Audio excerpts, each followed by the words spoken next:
Hello students, welcome back. आज हम शुरू करने जा रहे हैं हमारा फोर्स एंड न्यूटन लॉ का जो सीरीज चल रहा है, फाइन, उसका फोर्थ पार्ट हम स्टार्ट करेंगे।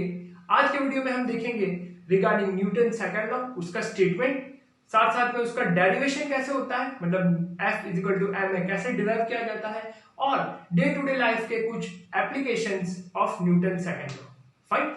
लास्ट वीडियो में हमने देखा था मोमेंटम के बारे में। अगर वो वीडियो आपने अभी तक नहीं देखा है तो वो वीडियो पहले देख लीजिए, यहाँ पे सजेशन में मैं लिंक डाल रहा हूँ, करेक्ट। क्योंकि अगर आपको मोमेंटम नहीं पता है तो न्यूटन सेकंड लॉ आपको कुछ समझ नहीं आएगा, ठीक है। तो उड़ जाएंगे उसमें आपके पूरे। फाइन। तो पहले मोमेंटम का कंसेप्ट क्लियर कीजिए। लास्ट वीडियो में हमने देखा है कि मोमेंटम क्या होता है, कैसे होता है, कौन कौन सी क्वांटिटी के ऊपर डिपेंड करता है, और मोमेंटम के ऊपर किस हिसाब से 1 और 2 मार्क्स में क्वेश्चंस आ सकते हैं। फाइन। चलिए तो शुरू करते हैं आज का वीडियो। एंड तक देखेगा, ओके। बीच से एंड मत कर दीजिएगा, मतलब बीच से वीडियो को छोड़ के मत जाइएगा, because half knowledge is dangerous. Fine. चलिए भाई शुरू करते हैं हम Newton's second law of motion. आज का हमारा heading that is Newton's second law of motion, है ना। बहुत ही सिंपल पर बहुत ही ज्यादा एप्लीकेशन है इसके डे टू डे लाइफ में। चलिए स्टेटमेंट देखते हैं, है ना। स्टेटमेंट जो है वो क्या बोलता है ना। स्टेटमेंट इसका the rate of change in momentum, rate of change in momentum is directly proportional to the applied force and is in the direction of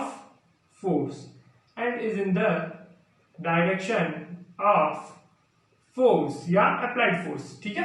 ये है उसका स्टेटमेंट। किसका स्टेटमेंट भाई? न्यूटन सेकंड लॉ का statement. The rate of change in momentum is directly proportional to the applied force and is in the direction of force, correct. अब ये होता क्या है सर, समझ नहीं आया। ये तो सर बुक में भी दिया हुआ है और ये चीज हमें बिल्कुल समझ नहीं आई। जैसे मान लेते हैं ये बॉक्स है यहाँ पे, है ना, और बॉक्स का मास जो है, सपोज हम कंसीडर कर लेते हैं कि 5 kg है ना, और यहाँ पे भी बॉक्स का मास जो है वो 5 kg है। ओके, चलिए सिंपल। अब ये वाला एक केस है और दूसरा केस हम यहाँ पे देखते हैं। भाई दूसरे केस में भी हमारे पास एक बॉक्स है और ये वाले केस में भी बॉक्स जो है थोड़ा दूर चल जाएगा। यहां पे ड्रॉ कर लेते हैं भाई। ओके, चलिए भाई ध्यान से देखिए, सेम सिचुएशन है, सेम बॉक्स है, ठीक है ना। 5 kg 5 kg। अब दोनों में फर्क है डिस्टेंस का। अब चलिए देखते हैं। अब आप मुझे बताइए, जैसे ये बॉक्स है यहाँ पे, है ना, ये बॉक्स जो है इसकी इनिशियल वेलोसिटी क्या हो जाएगी? 0। और जब इसको हमने फोर्स लगाया तब कुछ ना कुछ वैल्यू आएगी। इसकी इनिशियल वेलोसिटी जो है वो 0 है। बहुत बढ़िया। अब देखिए, यहां से मैंने फोर्स लगाया, फोर्स F, और यहां पे भी मैंने फोर्स लगाया, फोर्स F, करेक्ट। अब यहां से यहां पहुंचने में इसको कुछ टाइम लगा होगा, है ना, कुछ टाइम t लगा होगा, ठीक है। तो हमने मान लिया कि इसको टाइम लगा है, that is time t। Okay, और साथ साथ में क्या देखना है हमें, यहां पे जब बॉक्स है तो यहां पे इसके पास वेलोसिटी आ गया v, है ना। अब यहां से हमने फोर्स लगाया, ये मूव हुआ, वेलोसिटी आया v। सेम चीज यहां पे टाइम लगा t, वेलोसिटी आया v। ओके, अब आप मुझे बताओ कि सपोज ऊपर वाले केस में 5 सेकेंड्स लगते हैं, है ना, और नीचे वाले केस में सपोज 10 सेकेंड्स लगते हैं, ठीक है। तो कौन से केस में फोर्स जो है वो ज्यादा होगा? फाइन, कौन से केस में फोर्स ज्यादा हो जाएगा? बताओ। कॉमन सेंस, एकदम ही कॉमन सेंस वाला क्वेश्चन मैंने आपसे पूछा है। कोई रॉकेट साइंस नहीं है बच्चों इसमें, नो रॉकेट साइंस। 5 kg, ठीक है ना। अब यहां से इसको फोर्स लगाया, ये पोजीशन पे 10 सेकंड के बाद पहुंचा और ये 5 सेकंड के बाद पहुंचा। कौन से केस में फोर्स ज्यादा होगा? सोच के बताइए, कम ऑन जल्दी बोले। पहले वाले केस में, दूसरे वाले केस में, फर्स्ट या सेकंड बोलो। फर्स्ट केस में अप्लाइड फोर्स ज्यादा होगा, है ना? क्यों? पहले वाले केस में फोर्स जो हम लगा रहे हैं क्यों ज्यादा होगा?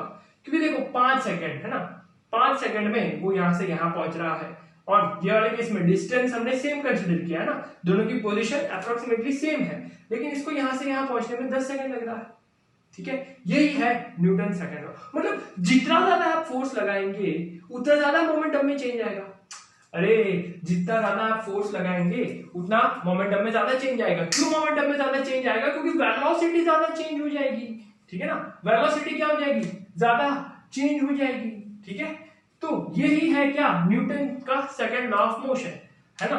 The rate of change in momentum is directly proportional to the applied force. मतलब फोर्स अप्लाइड जितना ज्यादा होगा उतना ही मोमेंटम में ज्यादा चेंज आएगा, है ना? उतना ही मोमेंटम में ज्यादा चेंज आएगा। सपोज यहाँ पे 20 मीटर पर सेकेंड और सपोज यहाँ पे 10 मीटर पर सेकेंड। ठीक है, अब आप बता सकते हो ये वाले केस में अप्लाइड फोर्स ज्यादा होगा, ये वाले केस में अप्लाइड फोर्स ज्यादा होगा और ये वाले केस में अप्लाइड फोर्स कम होगा। क्यों ऐसा? क्योंकि the rate of change in momentum is directly proportional. अब चेंज इन मोमेंटम क्या होता है? देखो, चेंज इन मोमेंटम मतलब क्या? mv minus mu। ठीक है, चलो ये वाले केस में देखते हैं। इनिशियल मोमेंटम क्या है बच्चों? 0 और फाइनल मोमेंटम 20 × 5 100। तो ये वाले केस में मोमेंटम कितना चेंज हुआ है? 100। मतलब 0 से 100 हो गया कितने? 5 सेकंड में। 0 से 100 हो गया कितने टाइम में? 5 सेकंड में। और यहाँ पे क्या हो जाएगा? mv माइनस mu, ये तो 0 ही है। m × v 10 × 5 50, है ना? यहां पे मोमेंटम जो है 0 से 50 हो जाएगा, लेकिन टाइम कितना लगा? 10 सेकेंड। टाइम कितना लगा? 10 सेकेंड, है ना? ये ऐसी ही कहानी है। सपोज 2 कार है हमारे पास, ठीक है? एक कार जो है वो कम टाइम में, है ना, कम टाइम में 5 सेकेंड्स में वो 100 मीटर पर सेकेंड की स्पीड जो है, ठीक है, वो एक्वायर कर लेती है। और दूसरी कार जो है वो 100 मीटर पर सेकेंड की स्पीड एक्वायर करने में उसको 10 सेकेंड लगते हैं। ठीक है ना? तो कौन सी कार का फोर्स ज्यादा होगा? एक्चुअली फोर्स टर्म वहां पे गलत होगा, वहां पे एक टर्म आता है टॉर्क, करेक्ट? बट टॉर्क अभी आप मान के चलो that is a type of force, ठीक है, because it is a concept of higher standard. तो कौन सी कार में फोर्स ज्यादा होगा? तो जो कार 0 से 100 गई 5 सेकंड में, है ना, उसके ऊपर ज्यादा फोर्स लग रहा होगा। इंजन का फोर्स उसके ऊपर ज्यादा होगा, लेकिन प्रैक्टिकली ऐसे बोलना गलत है ना? इंजन का टॉर्क ज्यादा होगा, ये स्टेटमेंट सही होगा। ठीक है, समझ आया? तो ये है न्यूटन सेकंड लॉ का स्टेटमेंट और हमें ये कहानी से पता चल गया जितना ज्यादा फोर्स लगाओगे ऑब्जेक्ट इतना दूर जाएगा। ठीक है, जैसे कि ये मारकर फोर्स लगाया, हो इधर ही गया, है ना, और जोर से फोर्स लगाया, ठीक है, उड़ गया। समझ आ रही है कहानी? हाँ, तो यही चीज होती है किसमें भाई? न्यूटन सेकंड लॉ में। यही चीज हो रही है न्यूटन सेकंड लॉ में। प्यार से फोर्स लगाया तो चला, जोर से फोर्स लगाया तो बहुत दूर चला गया। क्यों ऐसा हुआ? क्योंकि जो मोमेंटम में चेंज हो रहा है वो डायरेक्टली प्रोपोर्शनल है किसके बच्चों? फोर्स के। ठीक है, जितना ज्यादा फोर्स उतना ज्यादा चेंज इन मोमेंटम, है ना? जितना ज्यादा फोर्स उतना ज्यादा change in momentum. Simple, correct? तो ये स्टेटमेंट है और इंपॉर्टेंट चीज है यहाँ पे इन द डायरेक्शन ऑफ फोर्स लिखना, है ना? And is in the direction of force. अंडे का फंडा है बच्चों ये, है ना? ये चीज आपको बहुत से केस में 0 मार्क्स लाने से बचाएगी। पूछा गया है right the statement of Newton second law, आपने लिखा, बहुत बढ़िया, मजा आया, लेकिन आप ये चीज भूल गए तो हो सकता है स्कूल में आपको 0 मिले। ठीक है, तो आज का अंडे का फंडा ये है कि ये तो मस्ट है and is in the direction of force. मतलब मोमेंटम में जो चेंज होगा वो फोर्स की डायरेक्शन में ही होगा, है ना? ऐसा तो होगा नहीं मैं फोर्स इधर लगाऊंगा और ये मारकर उछल के मेरे मुंह में आ जाएगी, ऐसा होगा क्या? हाँ, ये फोर्स लगाया, ये उछल के आएगी, नहीं होगा, करेक्ट? चलिए, तो अब इसी को हमें क्या करना है बच्चों? डिराइव करना है। क्या करना है? डिराइव। चलिए देखते हैं डेरिवेशन की तरफ हम आगे बढ़ते हैं। Derivation of Newton second law of motion, है ना? Derivation of Newton second law of motion. तो सेम एग्जांपल लेते हुए हम करेंगे डेरिवेशन, ठीक है? ऑब्जेक्ट है जिसका मास हम m मान लेंगे, क्योंकि यहाँ पे बच्चों m कोई भी मास का ऑब्जेक्ट हो सकता है ना, 5 kg, 10 kg, 20 kg, ठीक है। हमारा कंसेंट जो है वो जनरल सभी के लिए डिराइव करना है। यू तो इसका 0 हो जाएगा, यहां से हमने फोर्स लगाया, उसको सपोज टाइम जो लगा दैट इज t, और यहाँ पे उसका जो वेलोसिटी है उसको हमने मान लिया है v। फाइन, ये सिचुएशन है। हमने कुछ फोर्स लगाया एक m मास के ऑब्जेक्ट के ऊपर जो कि रेस्ट में था, वो t टाइम के बाद ये पोजीशन पे आ गया और उसके पास वेलोसिटी है v, है ना, सारे अननोन टर्म्स में है। अब न्यूटन सेकंड लॉ बच्चों क्या बोलता है, न्यूटन सेकंड लॉ क्या बोल रहा है, हमने अभी देखा कि it is directly proportional to rate of change of momentum. क्या इज डायरेक्टली प्रोपोर्शनल? फोर्स, है ना। तो applied force F is directly proportional to rate of change of momentum। Rate मतलब क्या? फिजिक्स में मैंने आपको पहले भी बताया था, जब भी आप देखो रेट का मतलब है with respect to time. Throughout the physics, है ना, आप अभी पढ़ रहे हो, हायर स्टडीज में पढ़ रहे हो या फिर हाई लेवल पे पढ़ रहे हो, rate of change with respect to time. Rate मतलब क्या बच्चों, समझ जाओ, विद रिस्पेक्ट टू टाइम, ठीक है। The rate of change in momentum मतलब विद रिस्पेक्ट टू टाइम, है ना। और ये ट्रायंगल क्या होता है, triangle means change in momentum, है ना, change in momentum. Change in momentum मतलब क्या, मोमेंटम में कितना चेंज हुआ, ठीक है। जैसे कि mv माइनस mu क्या करते हैं हम, p final minus p initial, यही करेंगे ना, ठीक है। चेंज इन मोमेंटम मतलब क्या, पहले कितना था इनिशियली और फाइनली कितना हुआ, तो फाइनल माइनस इनिशियल करते हैं। तो force applied is directly proportional to rate of change in momentum. अब यहाँ पे यही डेरिवेशन को हम आगे बढ़ाते हुए, ये प्रोपोर्शनलिटी साइन डेल्टा पी मतलब चेंज इन मोमेंटम, ठीक है। तो क्या मैं इसको ऐसे लिख सकता हूं, mv माइनस mu, ठीक है। आप एक स्टेप और लिख सकते हो यहाँ पे बच्चों, यहाँ पे आप ऐसे लिख सकते हो p final minus p initial upon t। यहां तक कोई गड़बड़? बड़ा ही simple, p final minus p initial upon t।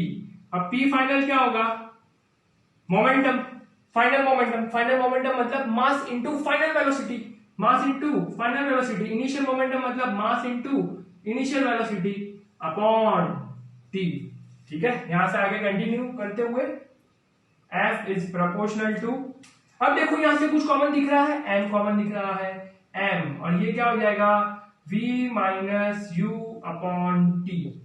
Fine, v minus u upon T. ओहो भाई, ये तो देखा लग रहा है, इससे हमारी पुरानी यादें कुछ ताजा हो रही है।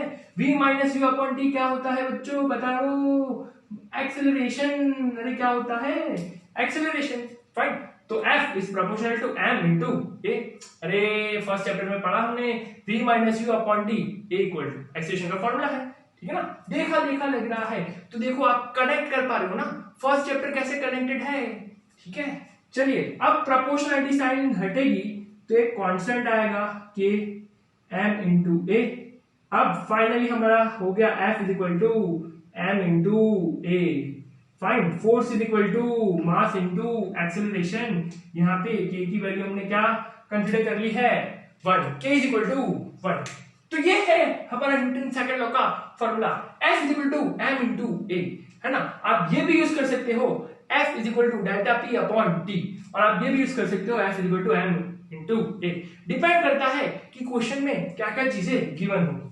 फाइन, क्वेश्चन के टाइप के ऊपर डिपेंड करता है कौन सी क्वांटिटी जो है वो क्वेश्चन में गिवन होगी। आप ये भी फॉर्मूला यूज कर सकते हो और ये भी फॉर्मूला यूज कर सकते हो।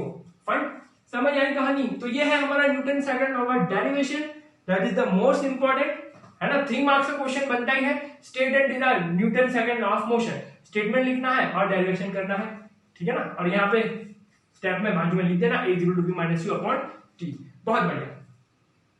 फाइन, चलिए आगे बढ़ते हैं। ये है हमारा Newton second law, F is equal to ma, F is equal to m into a and F is equal to delta p upon t। उम्मीद करता हूं आपको समझ आ गया होगा। जितना ज्यादा फोर्स लगाओगे उतना ज्यादा मोमेंटम में चेंज आएगा, जितना कम फोर्स लगाओगे उतना कम मोमेंटम में चेंज आएगा। अब सपोज आपसे पूछा गया डिफाइन 1 न्यूटन फोर्स, है ना। आपसे ऐसा पूछा क्या, डिफाइन 1 न्यूटन फोर्स, तो इसकी कहानी क्या होगी भाई, F is equal to M into A. तो 1 न्यूटन फोर्स की डेफिनेशन क्या लिखोगे, मतलब आपका फोर्स जो है वो 1 आना चाहिए, है ना। अब सोचो, जरा सोचो, फोर्स की वैल्यू 1 कब आएगी, जब मास कितना होगा हमारे पास 1 kg और एक्सेलरेशन कितना होगा हमारे पास 1 मीटर पर सेकंड स्क्वायर। ठीक है, ये सिचुएशन होगी तब फोर्स की वैल्यू 1 आएगी, है ना। तो 1 न्यूटन की डेफिनेशन क्या हो गई, it is defined as the force acting on an object of mass 1 kg producing acceleration of 1 metre पर second square is called 1 newton force. Fine, okay, तो ये है 1 न्यूटन की डेफिनेशन। ओके, चलिए बहुत बढ़िया। अब हम देखते हैं एग्जांपल्स, ठीक है ना। क्या देखना है हमें, एग्जांपल्स देखते हैं day to day life, Newton second law के एग्जांपल्स कुछ हम देखेंगे, ठीक है ना। यानी कि आप कंसीडर कर सकते हो ये applications, application and example same होता है। Fine, application of Newton's second law, है ना। बहुत से लोग एप्लीकेशन की बात कर रहे होंगे, व्हाट्सएप, इंस्टा, एफबी, और क्या सर पबजी चल रहा है आजकल, हाँ खेल रहे हो, मजा आ रहा है। हाँ सर पबजी तो हम बहुत खेलते हैं, आपस में एक दूसरे को रिक्वेस्ट किसी की भेजते हैं, है ना।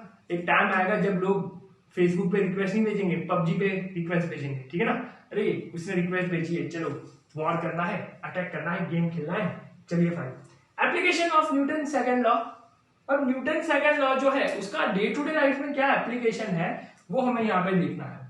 तो सबसे पहले न्यूटन सेकंड लॉ के ऊपर हम बहुत ही कॉमन एग्जांपल जो है वो हम कंसीडर करेंगे और उससे हम शुरू करेंगे, है ना।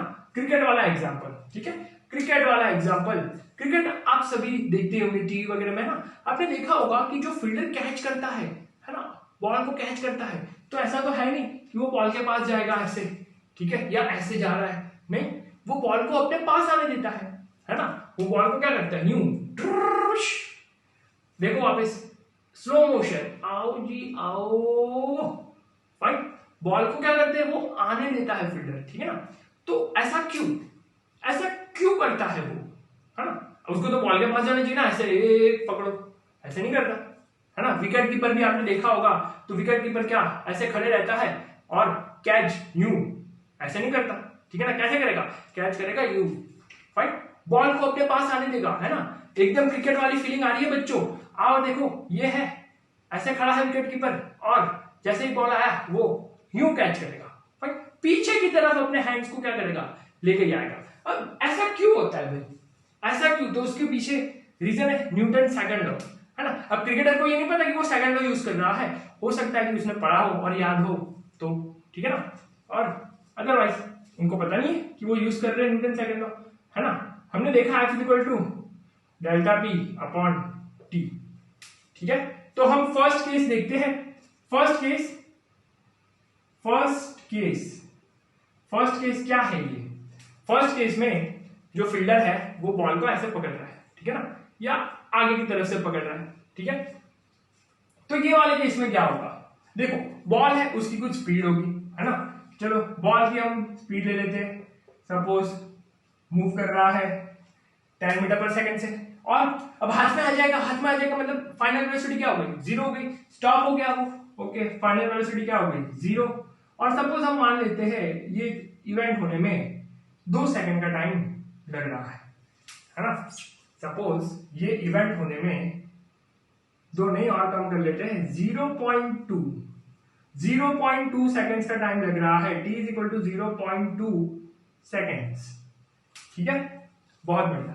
अब ये 0.2 सेकंड जो लग रहे हैं वो क्यों ऐसा, क्योंकि वो प्लेयर जो है वो आगे जा रहा है, ठीक है, या आगे से बॉल को कैच कर रहा है, तो ये सिचुएशन है। अब ये सिचुएशन में हम देखते हैं भैया फोर्स कितना लगता है, मास हम कंसीडर कर लेते हैं बॉल का, सपोज 1 kg है फॉर इजी कैलकुलेशंस, फाइन। तो according to Newton second law of motion क्या हो जाएगा, यहाँ पे कितना फोर्स आएगा, F equal to m v minus u upon t, है ना। तो m into v minus m into u upon t, तो ये क्या हो गया, m इंटू v तो 0 हो जाएगा, 0 माइनस, अब कितना है 10 इंटू 1, 10 अपॉन 0.2, ठीक है, ये 2 यहां से 100 हो जाएगा और आंसर आएगा हमारा -50 न्यूटन। कितना फोर्स लगेगा ये वाले सिचुएशन में? -50 न्यूटन। ओके, -2 है वो हम देखेंगे, है ना। अब सेकंड केस हम कंसीडर कर लेते हैं भाई। सेकंड केस, जब फील्डर जो है वो बॉल को कैच कर रहा है ना, बॉल को कैच कर रहा है, अपने पास आने दे रहा है, देखो स्लोली स्लोली, मतलब वो टाइम इंक्रीज कर रहा है। तो सेम सिचुएशन, वेलोसिटी हम मान लेते हैं सेम, ठीक है, खाली टाइम का खेल जो है यहाँ पे 2 सेकंड हो जाएगा, ओके, और v जो हो जाएगा 0। तो वही वापस सेकंड लॉ यूज करेंगे, F equal to mv minus mu upon t, है ना। mv तो 0 हो गया, 0 माइनस 10 अपॉन 2, कितना -5 न्यूटन। ओ कितना, -5 न्यूटन, मतलब कितना फर्क है फोर्स में, 10 टाइम्स फर्क है। देखो यहाँ पे 5 न्यूटन और 50 न्यूटन। सिंपल फिजिक्स यूज करना है उसको, कुछ नहीं करना, यूं पकड़ेगा तो 5 न्यूटन लगेगा और पास में जाके पकड़ेगा, ठीक है, मतलब पहले से ही पकड़ लेगा तो 50 न्यूटन फोर्स लगेगा। तो कौन से केस में उसको लगने के चांसेस ज्यादा है बताओ? कॉमन सेंस, अबे फोर्स ज्यादा होगा तो लगेगा ना, मतलब वो यूं पकड़ेगा तो लगेगा, ठीक है, विकेट कीपर है और यूं पकड़ लेगा तो लगेगा उसको। क्यों क्यों ऐसा? क्योंकि टाइम जो है वो कम है ना, टाइम कम है, मतलब फोर्स क्या हो गया, ज्यादा हो गया। तो इसीलिए एडवाइस किया जाता है कि जब भी कैच किया जाए तो टाइम जो है उसको इंक्रीज किया जाए। देखो टाइम इंक्रीज हो जाएगा तो फोर्स अपने आप क्या हो जाएगा, डिक्रीज हो जाएगा। अरे टाइम इंक्रीज हो जाएगा तो फोर्स अपने आप क्या हो जाएगा, डिक्रीज हो जाएगा, ठीक है। तो ये कंसेप्ट जो है इसके पीछे है, फाइन। मतलब मोमेंटम में जो चेंज हो रहा है ना, ये देखो यहाँ पे मोमेंटम में चेंज कितना हो रहा है भाई, 10। मोमेंटम में चेंज कितना, 10 या -10, और यहाँ पे मोमेंटम में चेंज कितना, -100। तो जैसे मैंने आपको बताया था, है ना, अगर मोमेंटम में चेंज ज्यादा होगा तो फोर्स भी कैसा होगा, ज्यादा होगा, और मोमेंटम में चेंज कम होगा तो फोर्स भी कैसा होगा, कम होगा। अरे यही तो है second law of motion, fine, समझ आया कहानी, ठीक है। तो इसलिए एडवाइस किया जाता है कि किस हिसाब से कैच किया जाए, कि टाइम को क्या कर दिया जाए, इंक्रीज कर दिया जाए, ताकि फोर्स क्या हो जाए, कम हो जाए, फाइन, ओके। तो यही चीज जो है यहाँ पे स्टेटमेंट के फॉर्म में जो है वो गिवन है, आप उसको रीड करिएगा वीडियो को पॉज करके, ताकि आपको पता चले कि अगर क्वेश्चन आता है एग्जाम में तो आप आंसर किस हिसाब से लिख पाए, ओके। चलिए भाई अगला एग्जाम्पल देखते हैं। Next example is of karate player. हाँ कराटे प्लेयर, अरे खर्राटे नहीं बच्चों, सोते टाइम आप जो खर्राटे लेते हो, सर हम नहीं लेते, हाँ खराटे नहीं, कराटे, ओके। कराटे प्लेयर, आप में से बहुत से बच्चे जो है शायद कराटे वगैरह करते होंगे, टाइकोंडो वगैरह, भाई तो उनको तो मजा आ जाएगा, हाँ सर कुछ हमें सिखाने वाले हैं। जी नहीं भाई, ऐसा कुछ आता नहीं है मुझे, फाइन। मैं बात कर रहा हूं कराटे के बारे में। तो कराटे प्लेयर जो है, ठीक है, वो क्या करते हैं भाई, कराटे प्लेयर जो है या जो भी कराटे करता है ना, तो आपने देखा होगा वो जो बड़ा हिप होता है या बहुत सारे जो ब्रिक्स एक के ऊपर एक रखे होते हैं, वो चुटकी में तोड़ देता है ना, फाइन। तो वो कैसे, तो वो भी यहाँ पे क्या कर रहा है बच्चों, न्यूटन का सेकंड लॉ जो है उसको यूज कर रहा है ना। क्या आपने कभी कोई इवेंट या वीडियो वगैरह देखा हो तो देखना कराटे प्लेयर कैसे मारेगा, या टूट गया, ठीक है, मतलब तुरंत गया, ठीक है ना। मतलब क्या हो रहा है, वो टाइम पीरियड को क्या कर रहा है, बताओ बच्चों, चलो बताओ रे। F equal to delta B upon t, karate player ने टाइम पीरियड को क्या किया, या ठीक है ना, क्या किया बोलो, टाइम ज्यादा ले रहा है या कम ले रहा है ना। जोर से तुरंत मारेगा या धीरे धीरे, ऐसे इसको तोड़ना है भाई हमें, और लोग प्यार से मारते ही ओ ओ ओ ओ टूटा, ऐसा या ऐसे टूटा, है ना, तुरंत क्विकली मारता है ना भाई। अरे क्विकली मारेगा या नहीं, है ना, ऐसा मैं इसको, जैसे मुझे इसको ब्रेक करना है और मैं इसको से प्यार से मारूं, ओ टूटेगा, नहीं टूटेगा। क्यों नहीं टूटेगा भाई, क्यों नहीं टूटेगा, सोचो क्यों नहीं टूटेगा, क्योंकि प्यार से मारने में क्या होता है सर, प्यार से मारने में समझ नहीं आता, है ना, प्यार से मारेंगे तो पता नहीं चलता। देखो इसको मैं स्लोली स्लोली मार रहा हूं, मतलब टाइम पीरियड कैसा है बच्चों, कम है कि ज्यादा है, टाइम पीरियड कैसा है, ज्यादा, है ना। ये आलू आलू ड्र, ठीक है ना, तो टाइम पीरियड कैसा है, ज्यादा है। टाइम पीरियड ज्यादा है तो फोर्स कैसा होगा, कम। अरे टाइम पीरियड ज्यादा है तो फोर्स कैसा होगा, कम। Inverse relation. और कराटे प्लेयर तो तुरंत या डिशम, ठीक है, खुपाच। तो टाइम पीरियड जो है वो कैसा हो जाएगा, कम। टाइम पीरियड कम तो फोर्स क्या हो गया, ज्यादा हो गया। अरे टाइम पीरियड कम है तो फोर्स क्या हो गया, ज्यादा हो गया। वो इतने कम टाइम पीरियड कर देता है, इतना कम टाइम पीरियड कर देता है, मतलब आप मान सकते हो 0.001 सेकेंड, है ना, 0.001 सेकेंड अप्रोक्सीमेट, ठीक है। तो फोर्स सोचो कितना ज्यादा होगा, है ना, फोर्स कितना ज्यादा होगा। जब तक हम सोचते हैं कि भाई ये कुछ एक्टिविटी परफॉर्म करेगा, तब तक पलक झपकते ही क्या हो जाता है, वो तो पूरा का पूरा ब्रिक का जो हीप होता है वो टूट जाता है ना। मान लो आप ऐसे पलक झपकने में रहे और वहां पे उसने सब तोड़ दिया। अब जो इवेंट देखने आए थे वो तो देख नहीं पाए और काम जो है आपका वेस्ट हो गया, है ना। तो करंट प्लेयर भी क्या करता है बच्चों, न्यूटन सेकंड लॉ जो है वो यूज करता है। बट समझ आ रही है कहानी, यहाँ पे वो टाइम पीरियड इंक्रीज नहीं कर रहा है। समझना, कंसेप्ट समझना, मैंने दो अलग अलग एग्जांपल्स इसीलिए लिए हैं, है ना। क्रिकेट प्लेयर क्या कर रहा है, टाइम पीरियड इंक्रीज कर रहा है ताकि फोर्स उसको क्या हो जाए, कम हो जाए, ठीक है, उसको लगे ना हाथ में। फाइन। और यहाँ पे रिवर्स कहानी है, टाइम पीरियड कराटे प्लेयर जो है वो कम कर रहा है ताकि फोर्स इतना ज्यादा हो कि वो पूरे के पूरे हिप को क्या कर दे, ब्रेक कर दे। कराटे प्लेयर की कहानी जो है बच्चों यहाँ पे लिखी है, आप रीड कर सकते हैं वीडियो को पॉज करके, ताकि आपको समझ आए कि क्या होता है रियल में, ठीक है। हिंदी वर्जन मैंने आपको बता दिया, फॉर इंग्लिश वर्जन आप रेफर कर सकते हैं। फाइन। तो ये था एग्जांपल किसका बच्चों, कराटे प्लेयर का। क्लियर है, ओके। कराटे प्लेयर और